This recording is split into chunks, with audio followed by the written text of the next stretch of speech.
Hello friends, welcome to my channel. Shanmukha, Skanda, Kartikeya అని పిలుచుకునే సుబ్రహ్మణ్యేశ్వర స్వామి గురించి మీకు తెలుసా? ఆయన ఎందుకు పుట్టాడు, ఎలా పుట్టాడు, ఆ కథ వెనుక ఎంత అద్భుతమైన రహస్యం దాగి ఉందో ఈరోజు మనం తెలుసుకుందాం. వీడియో చివరి వరకు చూడండి. మీరు ఈ కథ విన్న తర్వాత నోట మాట రాదు. ఫ్రెండ్స్, కార్తికేయుని కథ అర్థం కావాలంటే ముందు తారకాసురుడి కథ తెలుసుకోవాలి.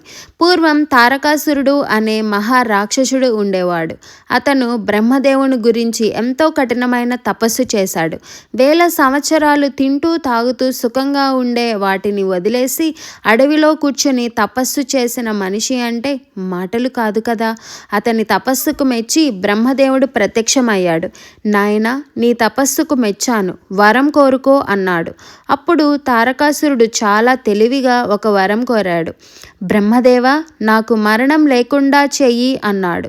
అప్పుడు బ్రహ్మదేవుడు, పుట్టిన వానికి చావు తప్పదు నాయనా, మరో వరం కోరుకో అన్నాడు. అప్పుడు తారకాసురుడు మరింత తెలివిగా ఆలోచించాడు.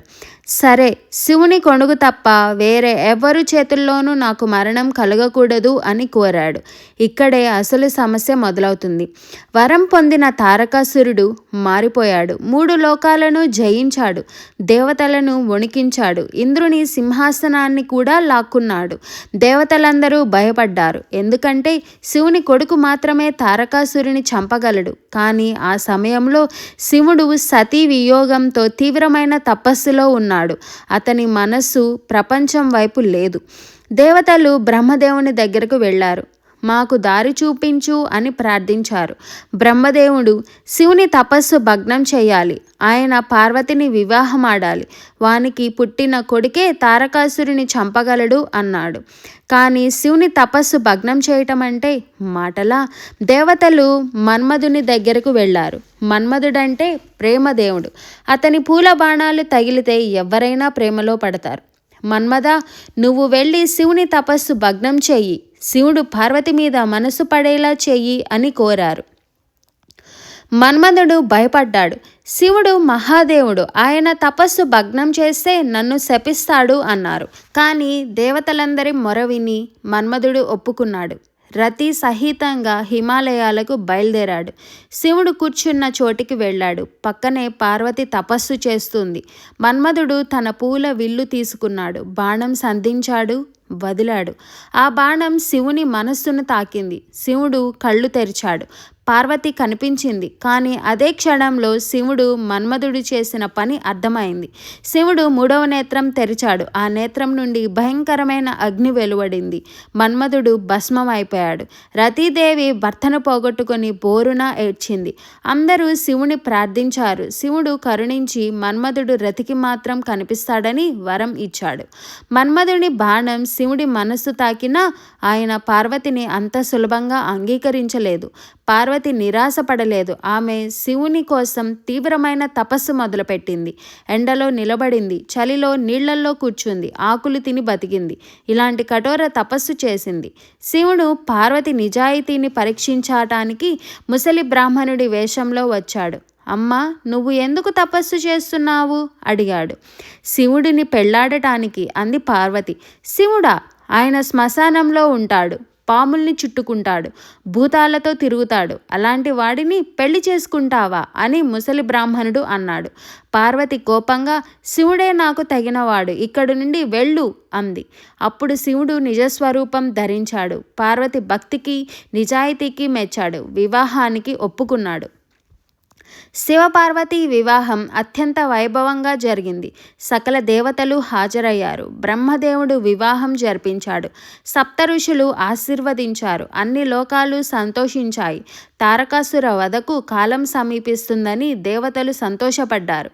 వివాహం తర్వాత శివపార్వతులు హిమాలయాల్లో సంసార జీవనం మొదలుపెట్టారు.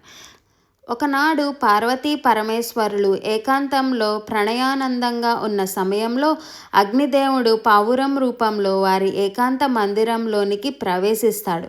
అగ్నిదేవుడు పావురం రూపంలో రావటం గమనించిన పరమశివుడు తన దివ్య తేజస్సును ఆ అగ్నిహోత్రంలోనికి ప్రవేశపెడతాడు. అగ్నిదేవుడు దానిని భరించలేక ఆ దివ్య తేజమును గంగా నదిలో విడిచిపెడతాడు.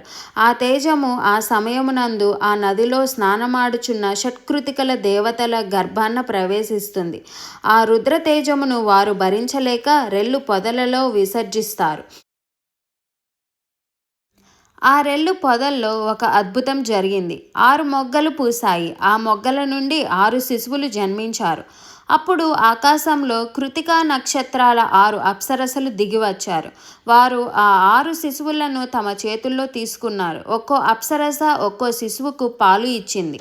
అప్పుడు పార్వతీదేవి అక్కడికి వచ్చింది. తన బిడ్డలను చూసింది. ప్రేమతో 6గురిని ఒకేసారి హత్తుకుంది. అద్భుతం జరిగింది. 6 శిశువులు ఒకటయ్యారు. 6 తలలు 12 చేతులు ఉన్న ఒక మహాశక్తివంతుడైన కుమారుడు కనిపించాడు. అతడే కార్తికేయుడు. కృతికలు పెంచారు కాబట్టి కార్తికేయుడు అన్న పేరు వచ్చింది. 6 తలలు ఉన్నాయి కాబట్టి షణ్ముఖుడు అయ్యాడు. స్కందుడు సుబ్రహ్మణ్యేశ్వర స్వాముడు అని కూడా పిలుస్తారు. కార్తికేయుడు జన్మించిన కొద్ది రోజులకే మహాశక్తి సంపన్నుడయ్యాడు. దేవతలందరూ ఇప్పుడే సమయం అన్నారు. ఇంద్రుడు తన వజ్రాయుధాన్ని కార్తికేయుడికి ఇచ్చారు. అగ్నిదేవుడు శక్తి అస్త్రం ఇచ్చాడు. వాయుదేవుడు తన ధనస్సు ఇచ్చాడు. అన్ని దేవతలు తమ శక్తులను అందించారు. దేవసేనకు కార్తికేయుడే సేనాపతి అయ్యాడు. అందుకే ఆయన్ని దేవసేనాధిపతి అని కూడా పిలుస్తారు. యుద్ధం మొదలయ్యింది. తారకాసుర సేన ఒకవైపు, దేవసేన మరొక వైపు. భయంకరమైన యుద్ధం జరిగింది. ఆకాశం రక్తంతో అంధకారం అయింది. కార్తికేయుడు తారకాసురుని ఎదుర్కొన్నాడు. తీవ్రమైన యుద్ధం జరిగింది. చివరకు కార్తికేయుడు తన శక్తి అస్త్రంతో తారకాసురుని సంహరించాడు. 3 లోకాలు విముక్తి పొందాయి. దేవతలు పువ్వులు చల్లారు. జయ జయ నాదాలు మిన్నంటాయి. కార్తికేయునికి వాహనం నెమలి. దీని వెనుక కూడా ఒక కథ ఉంది. సురపద్మ అనే రాక్షసుడు యుద్ధంలో కార్తికేయుని ముందు నిలిచాడు. కార్తికేయుడు తన వేల యుద్ధంతో ఆ రాక్షసుడిని 2 ముక్కలుగా చేశాడు. ఆ 2 ముక్కలు నెమలిగా, కోడిగా మారాయి. కోడి కార్తికేయుని ధ్వజం మీదకు చేరింది. నెమలి వాహనంగా మారింది. అందుకే కార్తికేయుని చిత్రంలో నెమలి మీద కూర్చున్నట్లు చూస్తాం. ఫ్రెండ్స్, కార్తికేయుడు కేవలం యుద్ధదేవుడు మాత్రమే కాదు. ఆయన జ్ఞాన స్వరూపుడు, శక్తి స్వరూపుడు, కష్టాల్లో ఉన్నవారికి అభయమిచ్చే దేవుడు. ప్రతి కార్తికేయ మాసంలో షష్ఠి నాడు కార్తికేయుని పూజించటం మన సాంప్రదాయం. ఇప్పుడు మీకు ఒక చిన్న ప్రశ్న. కార్తికేయుని వాహనం పేరు ఏమిటి? మీకు తెలిస్తే ప్లీజ్ కామెంట్ చేయండి. సో ఈ కథ మీకు నచ్చింది అనుకుంటున్నాను. అయితే లైక్ చేయండి, మీ స్నేహితులతో షేర్ చేయండి, ఛానల్ను సబ్స్క్రైబ్ చేయండి. తదుపరి వీడియోలో మరో అద్భుతమైన కథతో కలుద్దాం. జై కార్తికేయ, జై సుబ్రహ్మణ్యేశ్వర.